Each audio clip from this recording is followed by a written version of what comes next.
हाँ जी, हमने जो शेयर्स इशू किए, एक हमने पढ़ लिया at full market price,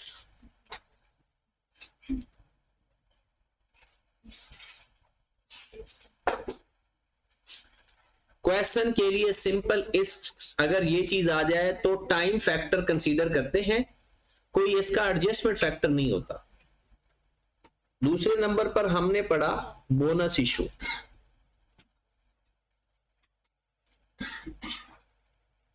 bonus issue में एडजस्टमेंट फैक्टर भी होता है और टाइम फैक्टर भी होता है। इसमें तीन बातें कंसीडर करते हैं। एक इसका एडजस्टमेंट फैक्टर लेते हैं, नंबर 1। नंबर 2, और जब शेयर फाइंड करने हो तो फिर एडजस्टमेंट फैक्टर नहीं लेते। एडजस्टमेंट फैक्टर फार्मूले में इस्तेमाल करते हैं जब number of bonus shares find करने हो, फिर सिंपल फ्रैक्शन लेते हैं। अगर वो कहता है 20% शेयर इशू किए हैं तो जितने शेयर्स गिवन है उसका 20% लेंगे। अगर वो कहता है हर 2 के बदले 1 शेयर दिया है तो 1/2 से मल्टीप्लाई कर देना। मतलब जब आप लोग कैलकुलेशन के अंदर नंबर ऑफ शेयर फाइंड करोगे तब सिंपल फ्रैक्शन लेते हैं, और जब फार्मूले में मल्टीप्लाई करोगे फिर एडजस्टमेंट फैक्टर लेते हैं। फिर उसके बाद हमने तीसरा केस पढ़ा राइट इशू।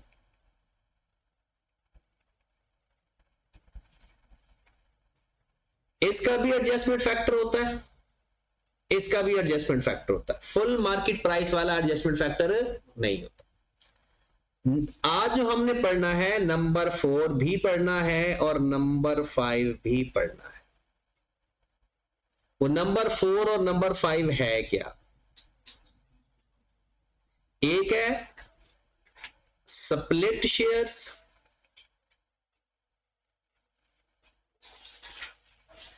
और एक है कंसोलिडेट शेयर्स। इसका मतलब क्या होता है? स्प्लिट शेयर्स, जब एक कंपनी ये चाहे कि उसके नंबर ऑफ शेयर ज्यादा हो, उसे अपने शेयर प्राइस की परवाह नहीं है, वो किस साइड पर जा रहा है? क्वांटिटी साइड पर। वो ये चाह रहा है, कंपनी में लोग ये चाह रहे हैं कि उनके नंबर ऑफ शेयर ज्यादा हो।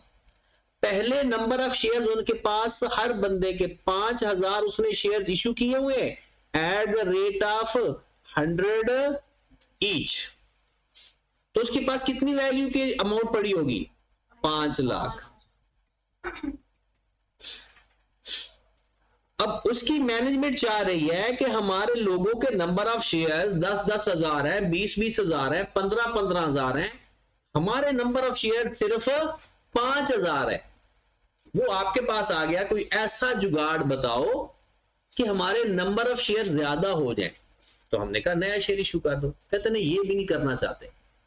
पता नया शेयर इशू करने से क्या होता है? कंट्रोल डिस्पर्स हो जाता है, कंट्रोल लोगों का वीक हो जाता है, नए लोग आ जाते हैं, तो जो पहले वाले लोग होते हैं उनका कंट्रोल डिस्ट्रीब्यूट हो जाता है। जैसे पहले 5000 शेयर होल्डर थे, एक तरह से अगर एक एक शेयर सबके पास है, अगर 1000 शेयर है तो कितने शेयर होल्डर होंगे? 5। तो अगर आप नंबर ऑफ शेयर बढ़ाना चाहते हैं तो नया जब शेयर होल्डर आएंगे तो आपका कंट्रोल स्प्रेड हो जाएगा। अब आपने कहा कि एक जुगाड़ ऐसी है कि नंबर ऑफ शेयर्स भी ज्यादा हो जाएंगे, नए शेयर होल्डर भी नहीं आएंगे, कुछ भी नहीं होगा, आपके नंबर ऑफ शेयर ज्यादा हो जाएंगे। हमने कहा वो जुगाड़ बताओ। हमने कहा ऐसा करें, पहले आपका एक शेयर कितने का है? आप ऐसा करें, एक शेयर की वैल्यू 25 रुपए कर दें। अब हर शेयर, जो एक शेयर 100 रुपए का था, अब वो कितने शेयर बन जाएंगे? 25-25 के 4। तो आपके नंबर ऑफ शेयर्स कितने हो जाएंगे? 5000 से 20000 at the rate of 25 each, और वैल्यू कितनी रहेगी? 5 लाख। आपके क्या रिसोर्सेज ज्यादा हुए, लेकिन नंबर ऑफ शेयर्स पहले से ज्यादा हो गए। जो आपका ईपीएस है वो किस पे डिवाइड होता है? वो तो नंबर ऑफ शेयर पे डिवाइड होता है। तो नंबर ऑफ शेयर तो आपके ज्यादा हो गए, तो नंबर ऑफ शेयर ज्यादा होने से आपका ईपीएस क्या होगा? कम या ज्यादा? कम हो जाएगा। तो पिछले साल तो ईपीएस ज्यादा था, एडजस्टमेंट फैक्टर से मल्टीप्लाई करना पड़ेगा। तो जब आप लोग कुछ किए बगैर कुछ देखना चाहते हो तो सिंपल क्या है, आप वैल्यू चेंज कर दो, अपनी जो फेस वैल्यू है वो कम कर दो, आपके नंबर ऑफ शेयर ज्यादा हो जाएंगे। इसे बोलते हैं शेयर्स को स्प्लिट करना। अपनी जो वैल्यू है, फेस वैल्यू है, मार्केट वैल्यू तो नहीं कह सकते, फेस वैल्यू है, उसको कम कर दें। आप अगर डबल शेयर करना चाहते हैं, कीमत हाफ कर दें। आप 4 गुना शेयर बढ़ाना चाहते हैं, कीमत 4 गुना कम कर दें, आपके नंबर ऑफ शेयर्स बढ़ जाएंगे। तो इसे बोलते हैं शेयर्स को स्प्लिट करना। इसका एडजस्टमेंट फैक्टर वैसे ही फाइंड करना है। एडजस्टमेंट फैक्टर ये किसका एडजस्टमेंट फैक्टर है? स्प्लिट शेयर्स का। आप इसे split issue, split share issue या स्प्लिट शेयर्स का एडजस्टमेंट फैक्टर भी कह सकते हो। फार्मूला बनेगा number of shares after split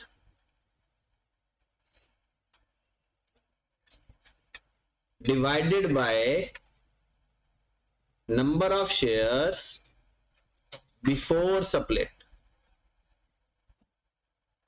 number of shares after split, number of shares before split, number of shares after split, number of shares before split। अब इसका एक एडजस्टमेंट फैक्टर वाला पहले सवाल सीख लेते हैं। Entity decide to split 5 shares into 8 shares। Company क्या चाह रही है? हर 5 शेयर्स को कितने में स्प्लिट कर दे?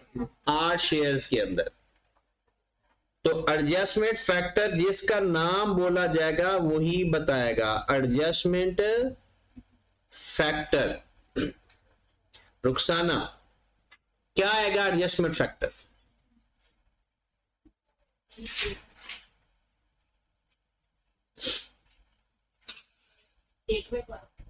Eight by 5।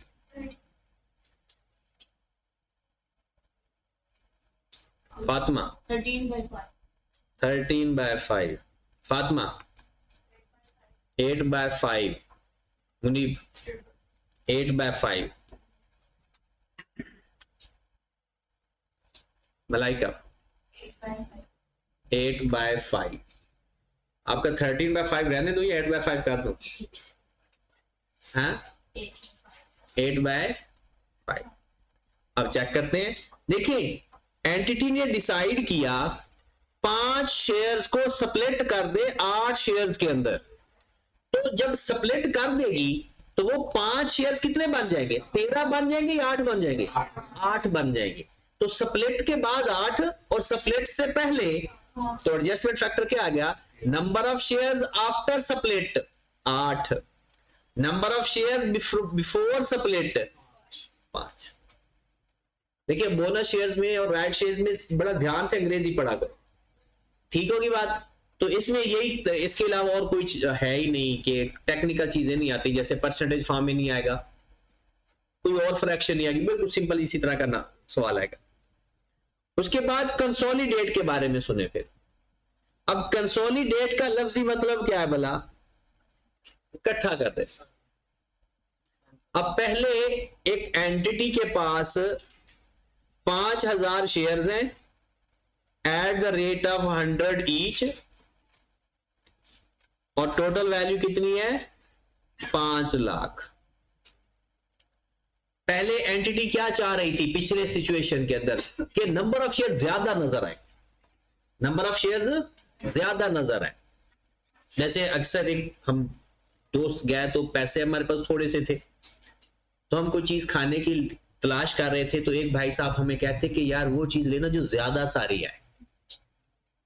हमने कहा क्यों? कहते फिर दिल को तसल्ली होती है कि खत्म नहीं होगी, वो खत्म हो जाएगी, चीज खत्म नहीं होगी।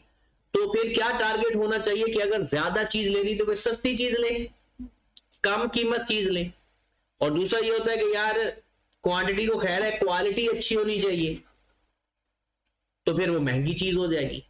अब अगर ये वाले शेयर होल्डर ये चाहते हैं कि लोगों का एक एक शेयर तो 300-300 रुपए का है, 250-250 रुपए का है, 150-150 रुपए का है, और हमारा एक शेयर कितने का है, 100 रुपए का है। हम चाहते हैं अपने शेयर की वैल्यू बढ़ जाए और कुछ ना हो, बगैर कुछ किए शेयर की वैल्यू बढ़ जाए। आप अपने शेयर की वैल्यू 200 रुपए करना चाहते हैं, पहले कितनी है, 5000 शेयर, हर शेयर 100 रुपए का।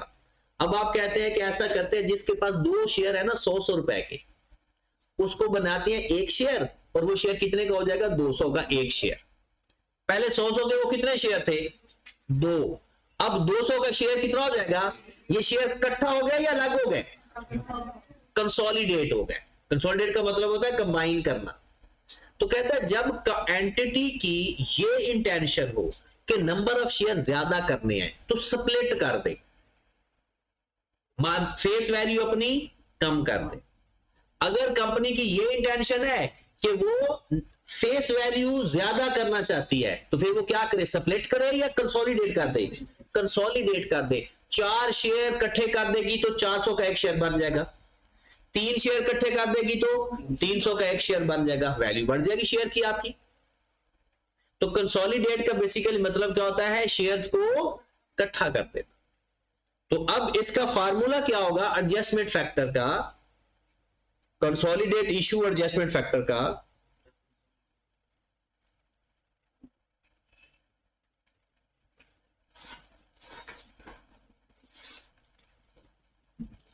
फार्मूला वही बनेगा, नंबर ऑफ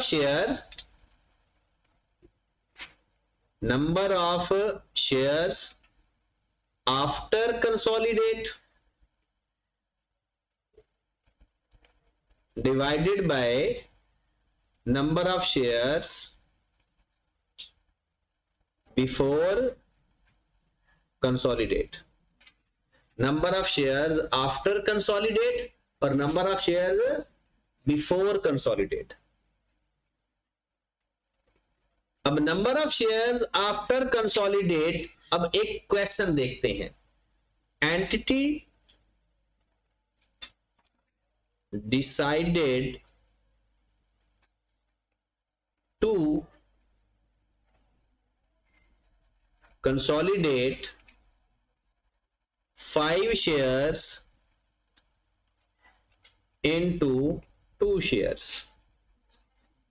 क्या मतलब है, हर बंदा जिसके पास पहले 5-5 शेयर थे, वो वापस लेकर उसको कितने शेयर दे रहे हैं, 2 शेयर देंगे, वैल्यू टोटल उतनी रहेगी। सपोज दैट उसके पास 500 रुपए के 5 शेयर थे, 500 रुपए के 5 शेयर थे, एक एक शेयर 100-100 रुपए का था। हम चाहते हैं 500 ही रहे उसके पास, लेकिन शेयर 2 हो जाए, तो फिर एक शेयर कितने कितने का हो जाएगा, 250-250 का। तो शेयर कम हो गए, वैल्यू बढ़ गई। तो अगर हम इसका फाइंड करें एडजस्टमेंट फैक्टर,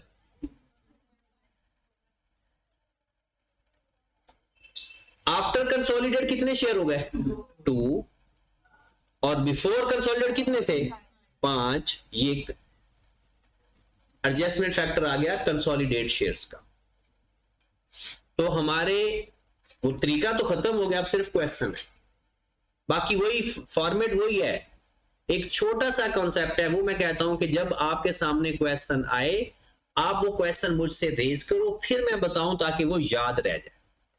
एक छोटा सा पॉइंट है, ठीक है, वो सवाल के अंदर है, क्वेश्चन उसका आई कैप ने दिया हुआ है, वरना बेसिक ईपीएस में बातें हमारी खत्म हो गई, कॉन्सेप्ट खत्म हो गए, अब सिर्फ क्वेश्चन है, और क्वेश्चन भी अभी बेसिक करेंगे, क्योंकि जब इकट्ठे क्वेश्चन आएंगे तो वो बेसिक और डाइल्यूटेड ईपीएस इकट्ठा सवाल आता है, तो हम भी फिर इकट्ठे करेंगे।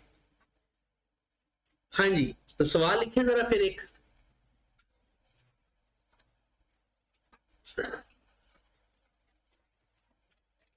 नेट प्रॉफिट है जी आपके पास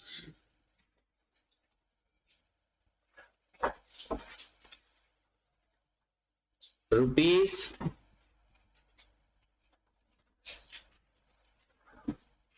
1400,000। नेट प्रॉफिट कितना है, 1400,000। Number of ordinary shares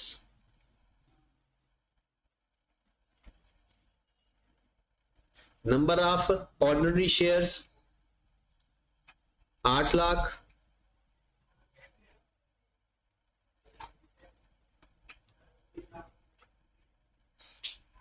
at 1,125, at 1,325, new shares issued 200,000 at full market price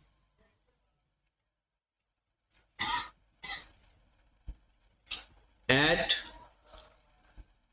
1,725, 15% bonus shares issued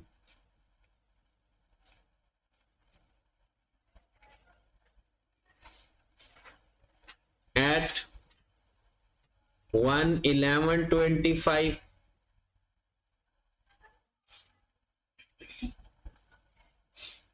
5 shares consolidate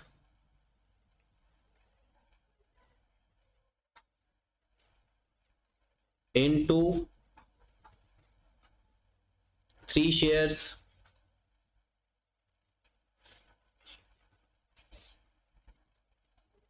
last year profit is rupees 1,600,000 and number of shares 800,000। ये हमें data given है। EPS का सवाल जब भी आए ना, बेसिक ईपीएस का, तो सबसे पहले फॉर्मेट वगैरह से पहले वर्किंग के अंदर हम एडजस्टमेंट फैक्टर फाइंड करेंगे, क्योंकि वो जरूरी है, और फिर हमारा सवाल शुरू हो जाता है। तो पेपर में सबसे पहले पेज के ऊपर तो हम फार लिखेंगे कुछ इस तरह से। ये हमारा पेपर का पहला पेज होगा, basic EPS is equal to earning attributable to ordinary shares, earning attributable to ordinary shares divided by weighted average number of ordinary shares, weighted average number of ordinary shares। ये basic EPS का हमारा formula. तो हमने आपके पास 2 profit given है, एक profit आपको given है पिछले साल का, एक प्रॉफिट आपको गिवन है इस साल का। हमने तो अपना लेना है प्रॉफिट, इस साल का प्रॉफिट वो कितना है 1400,000 डिवाइडेड बाय हमने लेना है वेटेड एवरेज नंबर ऑफ, जो कि लिख देंगे वर्किंग नंबर 1 लिखे, 2 लिखे, जो वर्किंग करोगे वो लिख दें। अब वर्किंग 1 करने से पहले क्या करेंगे, हम एडजस्टमेंट फैक्टर सारे फाइंड कर लेंगे। कितने एडजस्टमेंट फैक्टर हैं? 2, एक बोनस शेयर का और एक कंसोलिडेट का। तो bonus issue factor, bonus issue adjustment factor, हाँ जी, कितने परसेंट है 15%। तो 1.15 डायरेक्ट लिख दें, या इसको क्या लिखा जाता है 1,115 ओवर, देखिए 15% शेयर इशू की है। अब 15% से मुराद क्या है, जब भी परसेंटेज में गिवन है तो बेस हम 100 मानते हैं। जब भी परसेंटेजों का बेस हम क्या मान देंगे, हर 100 शेयर्स वाले बंदे को हमने 15 बोनस शेयर देने हैं। तो बोनस शेयर इशू करने के बाद कितने शेयर्स लोगों के पास हो जाएंगे, 115, 100 पहले थे, 15 हमने बोनस दिए, आफ्टर बोनस कितने हो जाएंगे नंबर ऑफ शेयर्स? 115, और बिफोर बोनस क्या थे? 100। तो 150 डिवाइड बाय 100 करेंगे तो क्या आ जाएगा? 1.15। उसके बाद consolidate issue adjustment factor, consolidate issue adjustment factor, हाँ जी, after consolidate divided by before consolidate. After consolidate कितने और बिफोर कितने? 5। आप डायरेक्ट फ्रैक्शन में एज इट इज लिख दें या 0.6 लिख दें, आपकी अपनी मर्जी है। 4 टोटल एडजस्टमेंट फैक्टर है हमारे, टोटल 4 है।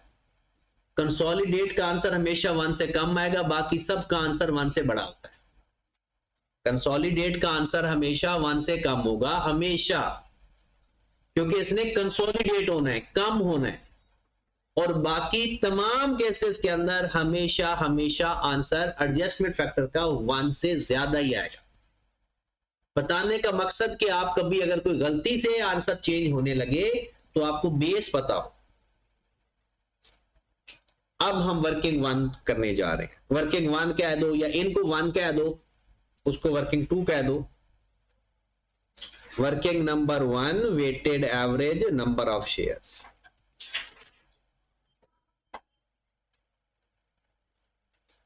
हाँ जी, कौन से कॉलम है हमारे पास? एक कॉलम है डेट, एक कॉलम है number of shares, multiplied by adjustment factor, multiplied by time is equal to weighted average number of shares. किस दिन से स्टार्ट हो रहा है हमारा साल? 1/1/25 से लेकर किस डेट तक नए शेयर इशू हुए हैं? 1/1/25 से लेकर किस डेट तक हमने जाना है? 1/3/25। आपके पास कितने शेयर्स हैं? 8 lakh multiplied by 1.15 multiplied by 0.6। ये 1.15 बोनस इशू और 0.6 कंसोलिडेट इशू। यही है ना, बोनस इशू फैक्टर आया 1.15 और कंसोलिडेट का आया 0.6। मल्टीप्लाइड बाय टाइम कितना बन रहा है? 2/2 92,000। फिर उसके बाद आ गया 1/3/25 से लेकर अगली डेट क्या बन रही है? 1/7/25। क्या किया है आपने? 2 लाख फुल मार्केट प्राइस वाले शेयर इशू किए हैं। 2 लाख, ये हो जाएगा 10 lakh multiplied by 1.15 multiplied by 0.6 multiplied by time कितना? 4/230,000।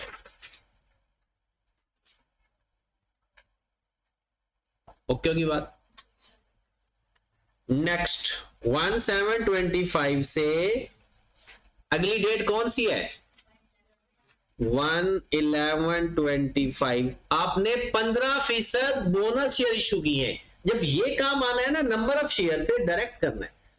1 मिलियन आपके पास पैसे पहले शेयर पड़े हुए हैं, आपने 15% बोनस शेयर इशू कर दिए, तो 1 मिलियन का 15% ले लें। 1150 15% लेना है, तो 11 तो नहीं आएगा। 150,000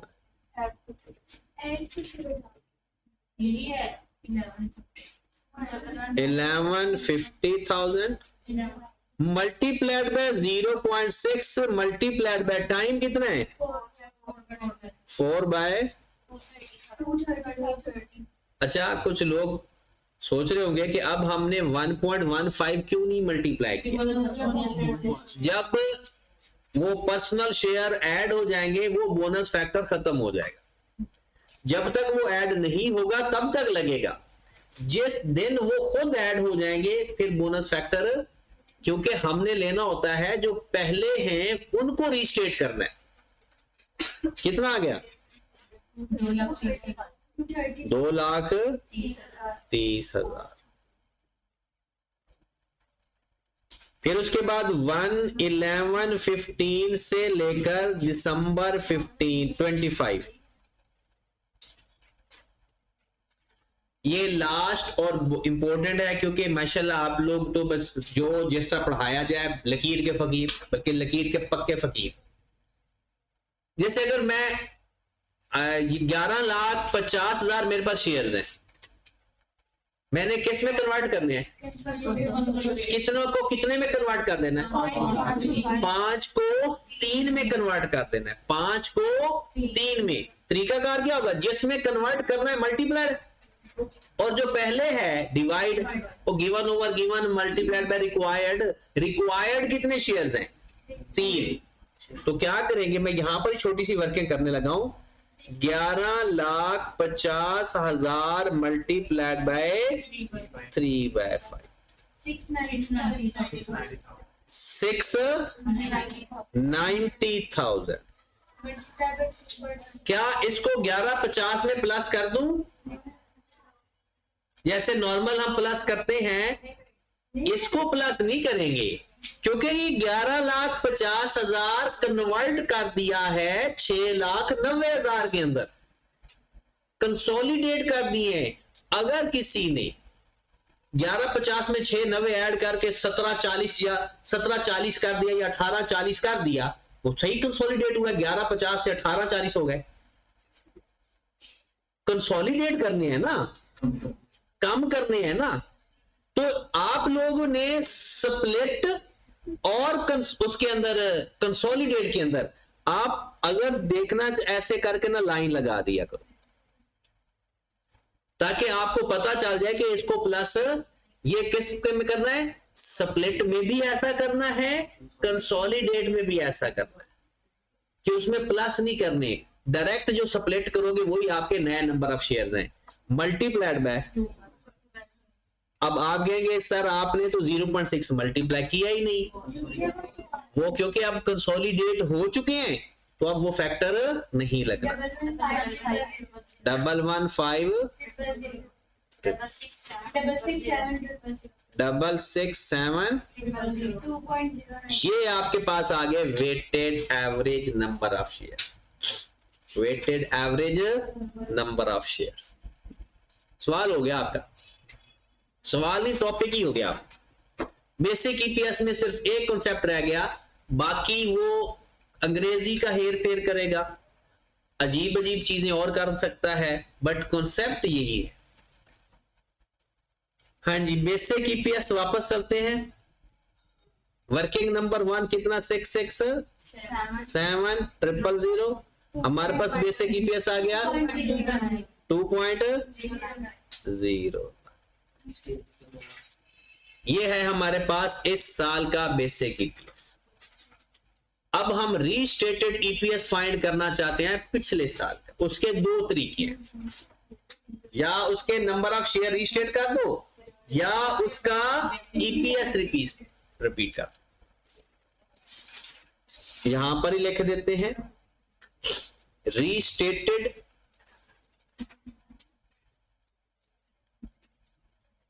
ईपीएस लास्ट ईयर। दोनों तरीके बता देता हूं। पहला तरीका, पिछले साल का प्रॉफिट कितना है? 16 लाख।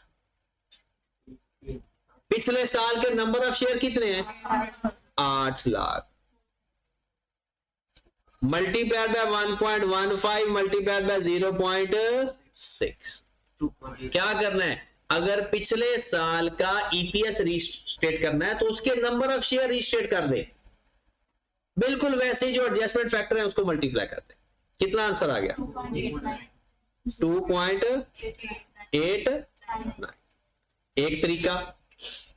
दूसरा तरीका, पिछले साल का ईपीएस कितना था? पिछले साल का ईपीएस था 2। कैसे पता चला? 16 lakh divide by 8 lakh.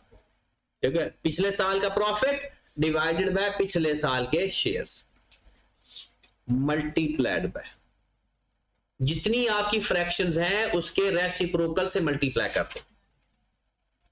1/1.15 multiplied by 1/0.6 फिर भी आएगा 2.89। असल में काम वही हो रहा है। अगर आप इसको करेंगे तो ये कितना आंसर आ रहा है? 16 लाख डिवाइड बाय 8 लाख 2 और बाकी वो फैक्टर नीचे डिवाइड हो रहे हैं। तो उसी फार्मूले को उसने किया हुआ है, बाकी चीजें कोई डिफरेंट नहीं। ओके होगी बात। आखिरी बात बेसिक ईपीएस की और फिर हमारे सारे क्वेश्चंस हुआ करेंगे।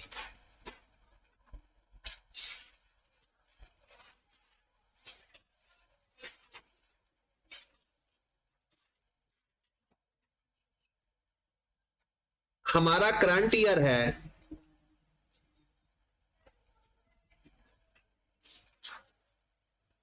1/1/25 से लेकर दिसंबर 25 तक। ठीक है, हमने बोनस इशू किए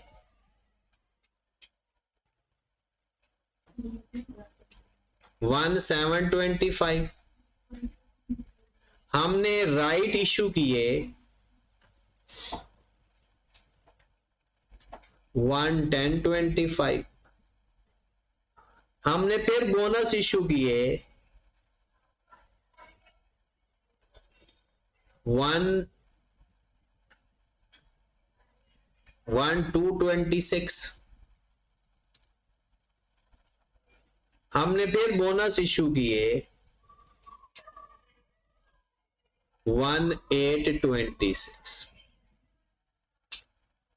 ठीक है, हम ईपीएस फाइंड करने जा रहे हैं 2025 का। ध्यान से बात सुनिए, ये बड़ी इंपॉर्टेंट बात है। इससे पहले एक छोटी सी कहानी जो आप लोगों ने एक दफा दोबारा भी सुननी है, या पूरा चैप्टर हमारे सिलेबस में है। होता यह है कि 31 दिसंबर हमारा अगर ईयर एंड है, ये क्या है हमारा ईयर एंड। अब जब ईयर एंड हो जाता है उसके बाद ऑडिट शुरू होता है या उससे पहले ही ऑडिट हो जाता है? ये फाइनेंशियल स्टेटमेंट बनेगी फिर ऑडिट हो। ऑडिट शुरू हो गया, 2 से 3 महीने लग गए। 31 मार्च 26 को आपने अपनी रिपोर्ट फाइनल कर दी, रिपोर्ट इशू कर दी, या रिपोर्ट अब तैयार हो गई, मतलब ऑडिट कंप्लीट हो गया। ठीक है, अब हम बेसिक ईपीएस कब का फाइंड कर रहे हैं? 2025 का। बताओ ये जो बोनस इशू है ये कब कब मल्टीप्लाई होगा? एक साथ 25 के बाद भी आएगा या उससे पहले पहले आएगा? उससे पहले आएगा, क्योंकि जब ये बोनस इशू ऐड हो जाते हैं, क्योंकि वो तो ऐड हो गए, फिर फैक्टर नहीं लगा। इसका मतलब है 1/7/25 से पहले पहले ये फैक्टर लगेगा। डन। राइट इशू 1/10/25 ये कब लगेगा? 1/10/25 से पहले पहले। ओके होगी बात। अब आ गया बोनस इशू। ध्यान से देखें, ये तो अगले साल का है। ये कहा है कब का है? अगले साल का है। क्या हमारे पिछले साल के ऊपर ये बोनस इशू फैक्टर लगेगा या नहीं लगेगा? अब इसका फैसला सुन लें। ये उनको जाकर कहें कि क्लास हो।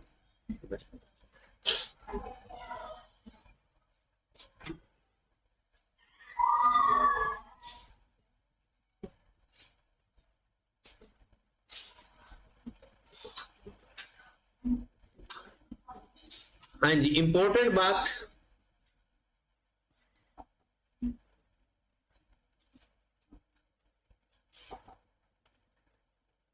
देखें, अगर तो अगले साल का कोई भी बोनस इशू, कंसोलिडेट या राइट इशू रिपोर्ट इशू होने से पहले पहले है, तो वो एडजस्टमेंट फैक्टर 2025 में भी लगेगा और पूरे साल पे लगेगा। क्यों पूरे साल पे लगेगा? क्योंकि वो तो अगले साल, एक्चुअल में तो अगले साल अक्कर होगा ना, तो जब एक्चुअल में अक्कर होगा उसके बाद वो खत्म होता है, उससे पहले तो लगेगा। तो अगर तो रिपोर्ट इशू होने से पहले अगर आपका कोई बोनस इशू बताया गया है, कोई राइट इशू बताया गया है, तो वो भी एडजस्टमेंट फैक्टर लगेगा। और अगर बोनस रिपोर्ट इशू होने के बाद कुछ बताया हुआ है तो वो फिर नहीं लगेगा। तो एक दफा पेपर में देखें, मार्च 2026 को अगर कुछ ना बताया हो ना तो 2-3 महीने बाद रिपोर्ट इशू हो जाती है। अगर आपको जनवरी या फरवरी में कोई बोनस इशू या कोई फैक्टर बताया हुआ है ना, वो हम अपने साल पर अप्लाई करेंगे, और उसके बाद अप्रैल मई जून में बताया गया तो फिर उसको इग्नोर कर देंगे, क्योंकि वो हमारे साल को अफेक्ट नहीं करेगा। इसको जाकर आगे आप पढ़ोगे ना, इसे बोलते हैं एडजस्टिंग इवेंट, या IAS 10 के अंदर जाकर आप लोग पढ़ोगे एडजस्टिंग इवेंट। तो एडजस्टिंग इवेंट को हम पिछले साल के नंबर ऑफ शेयर्स पे वैसे ही अप्लाई करेंगे जैसे नॉर्मल फैक्टर अप्लाई करते हैं, और ये एक दफा पेपर में सवाल आ भी गया था। ठीक, 2026 में होना चाहिए। बिल्कुल 2026 का है, स्टैंडर्ड में लिखा हुआ है कि अगर आपको ये पता चल गया है, क्योंकि कब कुछ ऐसी चीजें होती हैं जो 2026 में अक्कर होंगी, हम उसको 2025 में एडजस्ट करेंगे। रिपोर्ट इशू करने से पहले पहले अगर कोई इवेंट होते हैं, तो कुछ ऐसे इवेंट होते हैं जो स्टैंडर्ड हमें कहता है कि आप पिछले साल एडजस्ट करो। तो बोनस इशू अगर आप करेंगे रिपोर्ट इशू होने से पहले, वो फैक्टर लेंगे। रिपोर्ट इशू के बाद होगा तो वो फैक्टर, अगर रिपोर्ट इशू की डेट ना बताई हो तो 2 महीने समझने हैं, 2 महीने के बाद सारा इग्नोर कर देना, 2 महीने पहले वाले कंसीडर कर ले। ठीक है, ये एक दफा पेपर में सवाल आ भी चुका है। ठीक है, तो अब आपका काम क्या है कि आपने यहां तक हमने कंप्लीट कर लिया है, बेसिक ईपीएस हमारा कंप्लीट हो गया। ठीक है, अब बेसिक ईपीएस के आपने जिसने तो अभी शुरू करना है, मेरे ख्याल में टोटल इसके 6 लेक्चर हुए हैं। तो अगर 6 लेक्चर आपको ज्यादा लगते हैं तो आप ऐसा करना कि एक ही लेक्चर इसका मैंने कंबाइन दिया हुआ है, पुराना लेक्चर है वो ले लेना। अगर जिसके लेक्चर मिस हो गए हैं और वो 2-2.5 घंटे का है एक ही लेक्चर, और अगर वो कहता है कि नहीं मैंने 40-40 मिनट के लेक्चर लेने हैं, तो वो भी तकरीबन वही बनेंगे। तो वो तकरीबन ये आज 6वां या 5वां लेक्चर है, शायद 5वां है। तो पिछले 5 लेक्चर्स हो चुके हैं, 40-40 मिनट का ऑलमोस्ट एक लेक्चर है। आपने तसल्ली से वो 5 लेक्चर्स लेने हैं, फिर वो आप लोग साथ ही मिल जाओगे। और कोशिश करनी है, क्योंकि कल अगर ऑन हो गया है तो ठीक है, अगर ऑन नहीं हुआ तो कुछ लोग लाजमी आए। वो लोग कौन है वो मुझे अभी बता दें, ताकि वो जो हॉस्टल वाले हैं वो आ जाना। ठीक है, बस ठीक काफी है, 1-2 काफी है। ठीक है, तो वो आ जाए ताकि ना क्लास हमारी हो जाए, बिल्कुल इसी मोड पे हो जाएगी, और आपको 1 बजे ना रिकॉर्डिंग मिल जाएगी। हाँ, अगर ऑन हो गया तो फिर तो सब लोग, फिर तो रेगुलर हमारी क्लास होगी, वरना 1 बजे आपको रिकॉर्डिंग मिल जाएगी। ठीक है, तो आज बस यहां तक रखते हैं।